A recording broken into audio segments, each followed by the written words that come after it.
Welcome everyone to Roll for Recipe, the series where the dice are the head chef. For those who are new here, my name is Kyle and this channel is dedicated to answering one question. Can we make a good recipe using random ingredients chosen by these dice? Time to find out. Let's roll for recipe. To kick things off, a restriction, 1d10.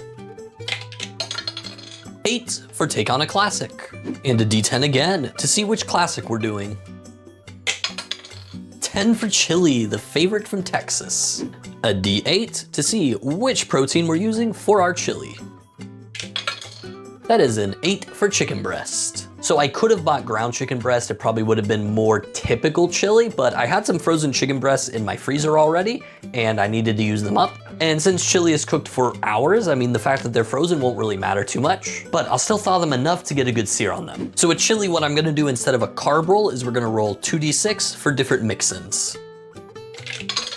4 and 6, so we gotta add kidney beans and Fritos. Beans are pretty typical in chili. They're not technically traditional, so some people do kind of hate them when they're in there, but I like them because fiber. Fritos are my favorite chili topping. Even if I hadn't rolled these, I almost definitely would have added them. Their salty, crunchy goodness is just so perfect for chili in my opinion. So yeah, definitely happy we rolled these. And which seasonings are we adding to that chili? 2d12.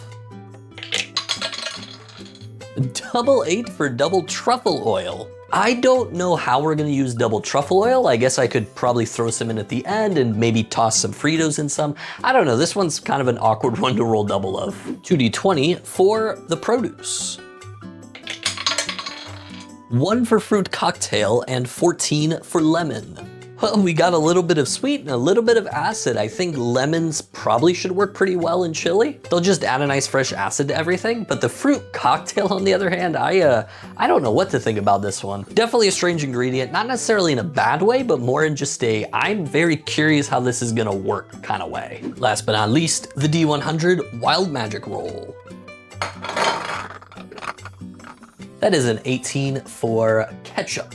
I guarantee there is somebody out there that uses ketchup as their secret ingredient in chili. Honestly, I normally add tomato paste to chili, so this is probably just gonna replace that. As much as I hate to admit it, ketchup is basically just vinegary, sugary tomato. So it should fill that role just fine. I mean, ketchup is definitely not the worst thing we could have rolled with a chili. And how many extra ingredients are we adding to the chili? 2d6.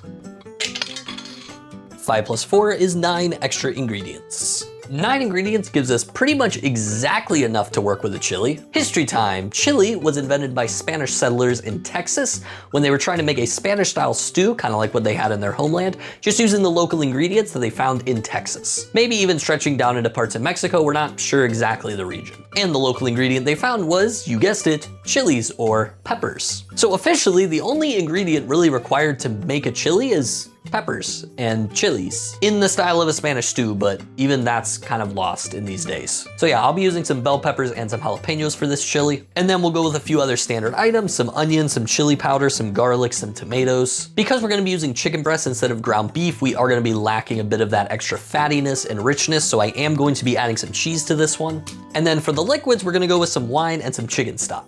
Here's a fun secret. When you want to use an atypical ingredient in a chili, just call it a secret ingredient and everybody just kind of rolls with it. So yeah, wine is my secret ingredient in my chili. It adds a nice richness to everything. It kind of plays off of that traditional European stew, especially the French stews. And that's all of our ingredients. As always, salt, oil, and water are free. And with that, let's get to cooking. You guys know the drill by now. We're gonna start off with mise en place, cutting up the onion and the peppers. I think we're gonna do the same as the curry from last time. We're gonna cut the onion and the bell pepper into roughly about a 1/2 inch dice, and then the jalapenos we're gonna cut into probably 1/4 inch slices. There's a cool trick you can do to cut a bell pepper. I think some of you have seen me do this in the videos, is first you top and tail it.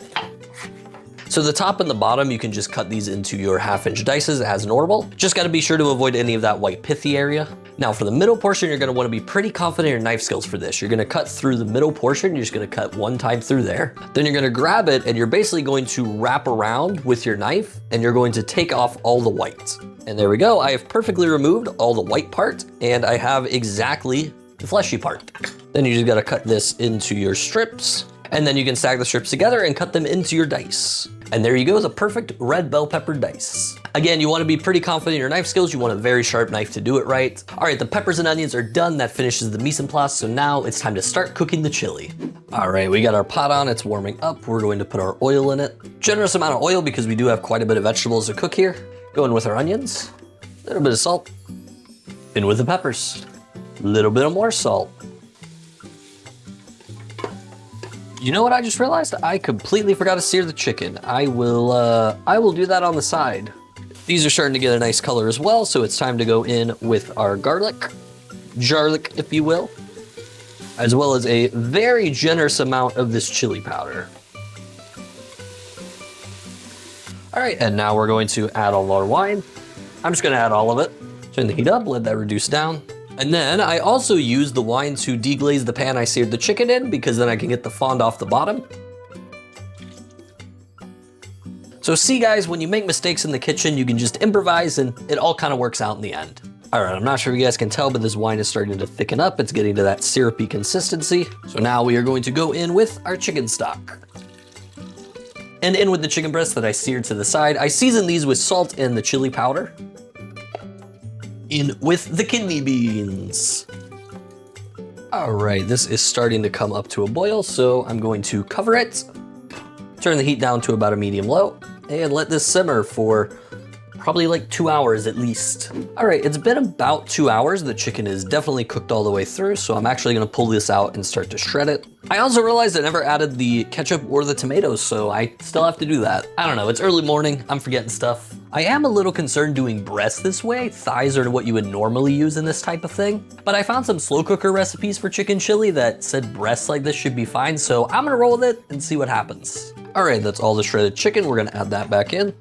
We're going to add our canned tomatoes and our ketchup. Oops. I don't know how much ketchup I'm gonna add. I'm just gonna put like a lot in there. I don't have a whole lot in there. I could just add the rest of this. Yeah, let's just do that. Now this is still pretty watery. I kind of want to reduce this down more, so I think I'm gonna bring it up to temp and just let it simmer uncovered for probably another hour or two. See if I can get it thickened up a bit. And I mean, the longer you let chili simmer for, the better it ends up being, so letting it simmer like this for hours is gonna be great. All right, I've simmered it about another hour. This is starting to thicken up. It's starting to get to about a chili consistency, what I want. So we're gonna finish it off. We're going to add in our fruit cocktail, and we're also going to taste for salt.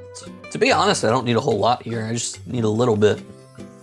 It's already got a pretty good amount of flavor, and I'm going to add the acid from the lemon juice. All right, now time to add the fruit cocktail. I've also got the juice from 2 lemons and the truffle oil. I'm gonna add it in now that it's kind of cooled down a little bit. It won't cook off that truffle oil, lose that flavor. Oh yeah, definitely smell the truffle in there. All right, time to get this into a bowl and taste it. All right, gonna get a couple good ladlefuls of chili into this bowl.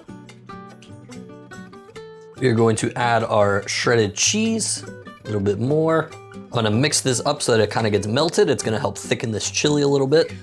And then of course, the finishing touch, my favorite topping, the Fritos. And there we are, the final dish. Outside of the fruit cocktail and the ketchup, I am pretty hopeful for this one. I think this is actually gonna turn out really good. I definitely love a good chili, so hopefully my intuition is right. Remember to like and subscribe if you like this video and wanna see more. I did forget a second use of truffle oil, so I'm gonna put a little bit on top to fix that. All right, moment of truth. Bon appetit.